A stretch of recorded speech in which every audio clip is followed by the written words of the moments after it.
ये dark web क्या है, ये डीप वेब क्या है, क्या इधर हर चीज़ बुरी होती है, इधर कुछ भी अच्छा नहीं होता, क्या यहाँ पर आपको हिटमैन मिलते हैं और हैकर्स मिलते हैं जो सबकी ज़िंदगी तबाह कर सकते हैं? ऐसे यहाँ आपको यहाँ पर सिर्फ और सिर्फ गोर और सीपी मिलता है। सीपी के बारे में बहुत ज़्यादा बात करेंगे, जिसको नहीं पता होता कि गूगल कर ले। इसको एक्सेस कैसे करते हैं, क्या ये सारा बुरा है, थोड़ा भी अच्छा नहीं है, क्या यहाँ पर हमें ड्रग्स वगैरह मिल सकते हैं, क्या यहाँ पर अजीबो गरीब लोग आ सकते हैं? आज इन सारे सवालों का जवाब मैं आपको दूंगा असुंदर अर्जुनेजो, so watch the video till the and.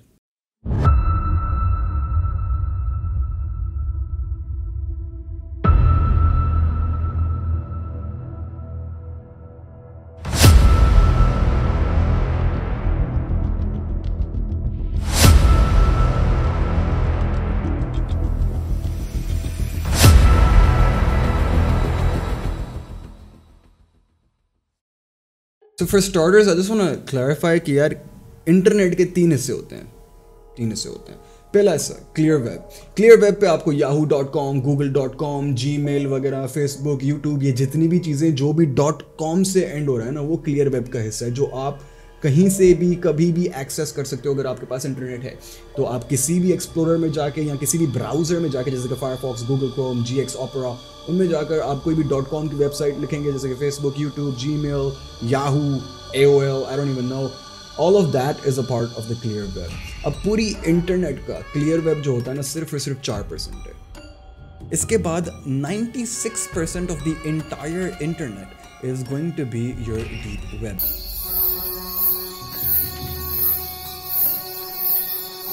अब डीप वेब वो जगह है जहाँ पर छुपे हुए रिकॉर्ड्स जो इंडेक्स नहीं होते किसी भी गूगल सर्च के अंदर, वो डीप वेब का हिस्सा है। जैसे कि आपको कभी भी कोई चीज़ ढूंढनी होती है तो आप गूगल पे जाते हैं, वहाँ पर कुछ लिखते हैं और गूगल आपको एक पूरी लिस्ट देता है। उस लिस्ट के अंदर जो चीज़ें या जो वेबसाइट्स नहीं हैं वो डीप वेब का हिस्सा है। से सपोज़ अगर आप अपनी बैंकिंग इन्फॉर्मेशन को एक्सेस करना चाहते हैं तो आप अपनी बैंक की वेबसाइट में जाते हैं, वहाँ पर आप यूज़र नेम और पासवर्ड लिखते हैं, उसके बाद आपको अपने बैंकिंग रिकॉर्ड्स मिलते हैं। वो बैंकिंग रिकॉर्ड्स वो डीप वेब का हिस्सा है। मेडिकल रिकॉर्ड्स डीप वेब का हिस्सा है। कोई भी ऐसी जगह या ऐसी वेबसाइट जहाँ पर आपको इन्फॉर्मेशन एक्सेस करने के लिए एक यूज़र नेम और पासवर्ड देना पड़े, वो डीप वेब का हिस्सा है, क्योंकि वो गूगल में इंडेक्स्ड नहीं।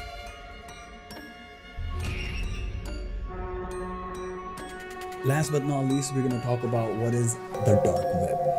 Now, the dark web is going to be the most ugly, गंदी, घिनौनी और ख़तरनाक जगह पूरी इंटरनेट की। डार्क वेब में आपको सबसे ज़्यादा जो चीज़ें मिल रही होती हैं वो नंबर 1 इलीगैलिटीज़ होती हैं। मतलब anything that is illegal is usually on the dark web. से सपोज आप वहाँ पर हिटमैन खरीद सकते हैं, हिटमैन आप हायर कर सकते हैं जो एक्स मिलिट्री होते हैं। You can also buy drugs over, you can also buy hackers आप बताओ, आप उनको जो भी टारगेट दोगे, it could be your ex, it could be your friend, it could be a family member, और वो हैकर उसकी ज़िंदगी तबाह कर सकता है यहीं बैठे। We're going to go ahead and talk a little bit more about that as well, but let's also talk how we can go ahead and access the dark web. Now, to access dark web, you need a Tor browser.